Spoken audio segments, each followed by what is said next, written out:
did mortgage holders just dodge another bullet? Let's get into those conversations. In the latest inflation figures that just came out on Wednesday, the quarterly figures were 0.6% for the quarter, and the annual inflation figures came down from 4% year on year in the May figures to a lower 3.8% in the June figures.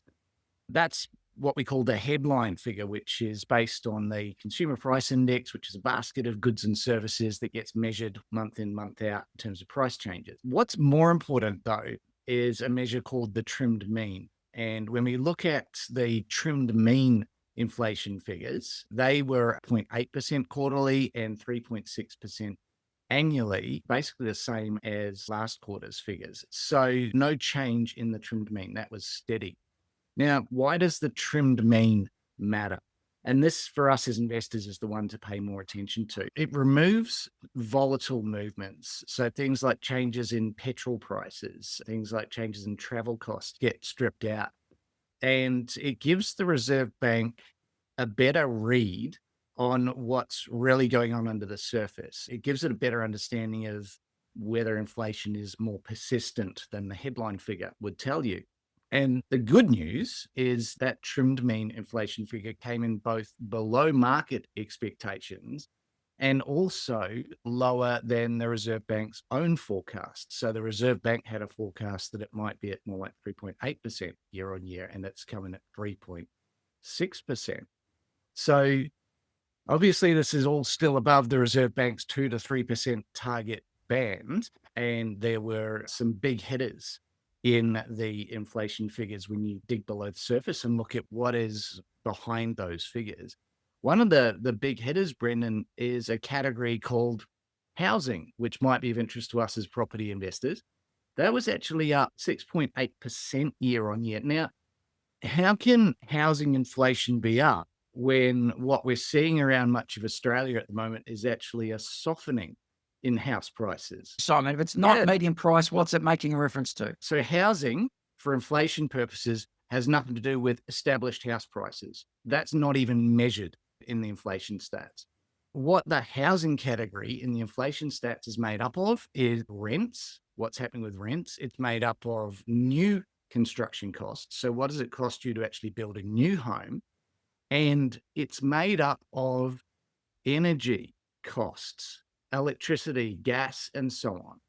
Those are the key drivers. And so we've got significant increases that we've been having in the costs for energy, particularly things like electricity and gas. And we've got rents rising because of a scarcity of rental supply in areas where people actually want to live. And rents have been hitting record highs just recently.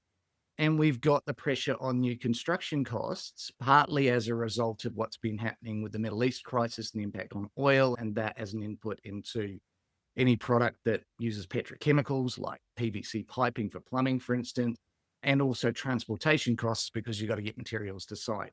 So that's been putting some pressure on construction costs. Oddly, for whatever reason, historically, the actual movement in established house prices doesn't form part of that measure at all. And so that's why we're seeing a high housing cost price increase according to the CPI measures, which kind of defies common sense when you look at what's happening with median house prices in Australia generally right now. The other big hitters were things like alcohol and tobacco have gone up more than 4%, clothing's gone up more than 4%. And but you can understand why. I mean, people need a turning to relief in drugs some and shape or alcohol. form. We've got to drink and smoke in order to survive. That's kind of what's behind the current figures. So whilst inflation, headline inflation has come down over the past couple of months, over the past quarter, and that's good, and underlying inflation hasn't gone up, so the trend mean has been steady, you still had these pressure points in there. Let's look at how the market reacted to all of this. So when those figures came out midweek, you had a situation where the RBA and the markets to some degree had been worried that inflation might be accelerating again.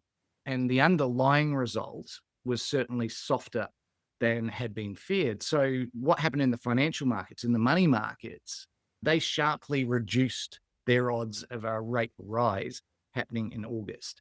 There's also some suggestion that the previous increases in terms of interest rate increases and just the general effect of cost of living pressures that we've seen are now visibly slowing demand as well. So there's a sense of almost relief or reassurance in the markets in response to the latest figures. Does this mean that the RBA has maybe already done enough that it doesn't need to do any more than this? Or do you think that maybe it's more of a wait and see? They've just kind of earned themselves a little bit of time to wait a little bit longer? And it's a great question. My read on this is that the RBA has gone, oh, okay, what's been happening is working. Inflation's still too high. We're not at a point where we can lower rates. But I don't think they're at a point where they're going to need to panic around bringing or cooling the market further. There's evidence that the market is unto itself cooling. And if you've got a reignition of the war in Iran, the Strait of Hormuz and the supply of oil, you've got the tax going back onto fuel in this country. So you've got a whole pile of things that are going to continue to suppress people's spending. So the discretionary spend will be less. Prices for essential items will go up. There's still inflationary pressures, albeit not demand driven. There's still inflationary pressures. There's still a number of red flags inside the data. For one thing, obviously, we're still quite some way above the Reserve Bank's preferred target 2 to 3% band. And when they say 2 to 3% for inflation, they really are talking about the trimmed mean, not the headline figure that gets all the news. You've got this whole area that they call services inflation. So you have goods and you have services. So services are things like education. That inflation is still sticky. They're finding it hard to bring that down. Other things we mentioned before, things like new home construction, those costs have been rising. And again, they're vulnerable to what's going on with the oil shocks. Rent inflation remains elevated. And we talked on the last Fireside Chat, Brendan, about how can rents be going up while prices are coming off, and talked about the whole supply side issue on rents there as well. So much of the improvement that you see in the underlying data in the latest figures has really come from cheaper fuel. So temporarily, at least, we saw oil prices come down. We saw petrol prices come down. They didn't go up too much when the first half of the excise was put back on. But now we've got new conflict in the Middle East, and oil prices just very recently have actually risen again. So we've got the cooling in the headline inflation in the latest figures, but the underlying pressure hasn't disappeared. It hasn't entirely dissipated. That brings back the question, what do we think the Reserve Bank might do in August? There are three options here. They could hold rates, they could increase rates, or they could cut rates. Those are the three choices. Let's run a quick poll in the chat.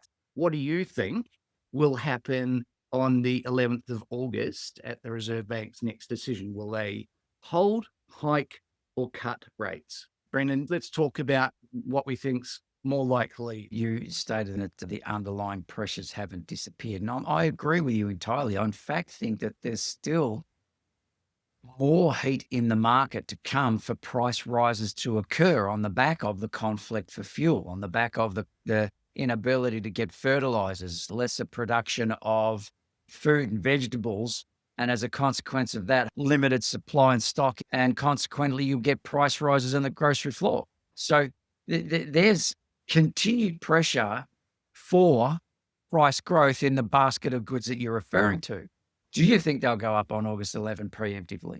Do you think they'll hold, or do you think they'll go, no, we're all good, we're going to drop them now? Holding rates is potentially the most likely outcome. The softer underlying trimmed mean inflation figures relative to where the Reserve Bank had been forecasting, I think will give them more reason to wait and give it a chance to see how their previous rate increases continue to flow through. Old came back 20% expecting a hike and 80% expecting hold.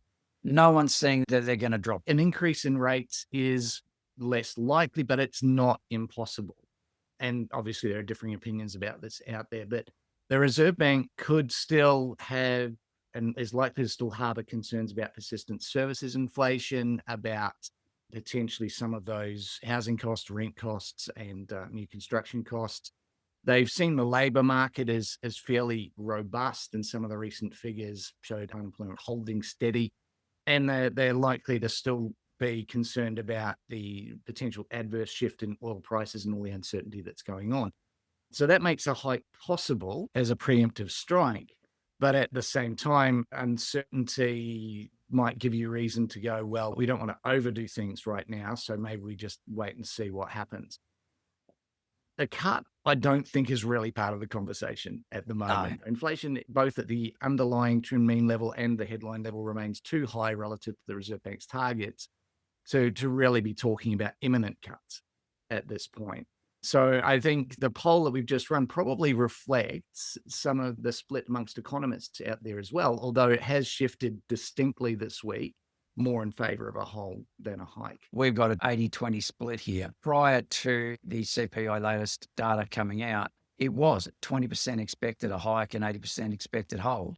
The day after the CPI came out, it fell to 2% expecting a hike, with a 98 expecting a hold.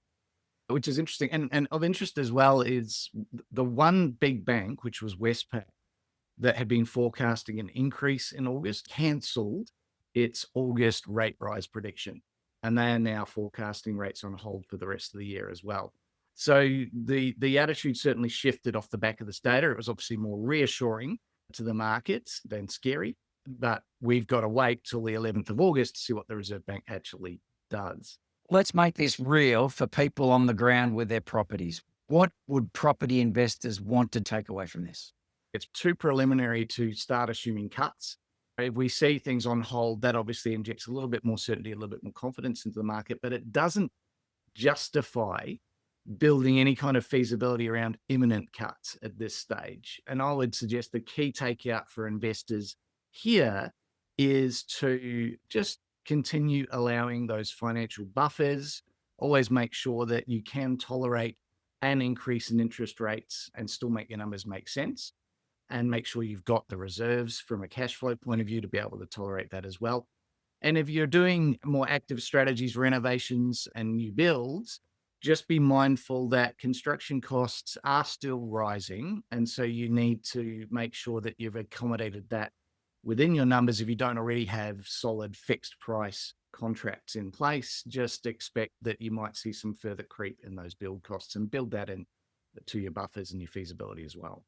From a housing perspective, so let's say rates are on hold. Does that mean suddenly there's a big sigh of relief, property prices are going to turn around, stop falling, and start to take off again immediately? The answer is no. So from the perspective of property investors on the ground, you still have some really strong negotiating power right now. Take advantage of that for buying. If you are looking to sell, you've got to do the best you can to keep the property well presented for sale. Anything that is unrenovated or quirky or poorly presented is being crucified on price, as we just encourage our buyers to do for buying.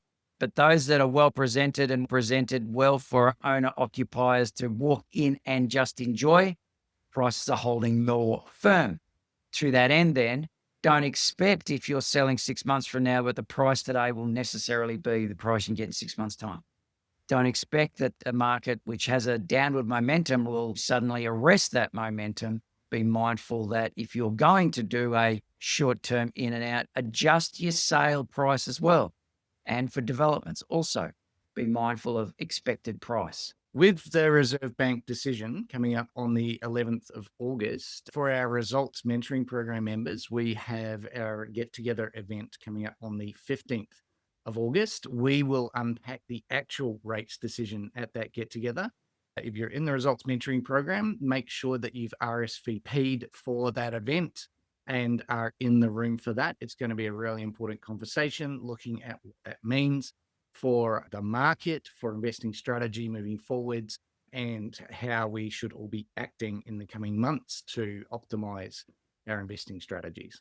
Borrowers may have dodged another rate hike, but the inflation fight is still not over yet. Genuine rates relief is still a little while away at the moment. But if you keep an eye on the key indicators of what's happening with the monthly and quarterly inflation figures, what's happening with unemployment is a key leading indicator as well. So there'll be monthly stats coming out around that, and obviously stay in tune with the market through things like our Property Pulse Fireside chats, then you'll be in the best position to anticipate what is most likely to happen with interest rates and the impact that's going to have on the market and investing strategies. If you're a new member to the community, welcome aboard. It's been a pleasure to have you join us today and to be able to share this with you. We will see you next Thursday.